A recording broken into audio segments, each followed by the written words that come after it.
அது ஒரு பெரிய கட்டிட வேலை. அங்க இருக்கக்கூடிய ஒரு மரச்சட்டத்தை ஒரு 3 பேர் தூக்க முடியாம தூக்கிட்டு போறாங்க.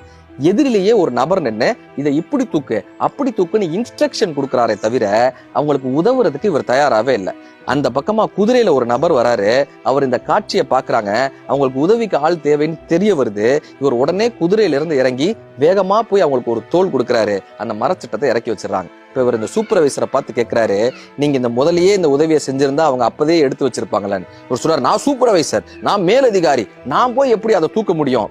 இப்ப அவர் சிரிச்சுக்கிட்டே சொன்னாராம், இனிமே இப்படி ஏதாவது ஒரு உதவி தேவைப்பட்டுச்சுன்னா என்னைய கூப்பிடுங்க, நான் தூக்கிட்டு வந்து கொடுக்குறேன்றார். இதெல்லாம் சொல்றதுக்கு நீ யாரு கேட்டாங்க. நீங்க சூப்பர்வைசர். நான் சூப்பர்வைசருக்கெல்லாம் சூப்பர்வைசர் இந்த நாட்டினுடைய அதிபர் ஜார்ஜ் வாஷிங்டன் அவர் சொன்னாராம். அது மட்டுமல்லாமல் உழைப்பவர்களினுடைய வலியை எவனால் புரிந்து கொள்ள முடிகிறதோ அவன் தான் தலைவனாக இருக்க முடியும்னு ஜார்ஜ் வாஷிங்டன் கத்துக் கொடுத்திருக்கிறார். நீங்க டீம் மேனேஜரா இருக்கலாம், டீம் லீடா இருக்கலாம், சூப்பர்வைசரா இருக்கலாம். ஆனா ஒரு டீம் மெம்பரினுடைய வலி என்ன என்று தெரிந்து கொண்டால் மட்டுமே நீங்கள் சிறந்த மேனேஜராக, சிறந்த டீம் லீடாக, சிறந்த சூப்பர்வைசராக இருக்க முடியும்.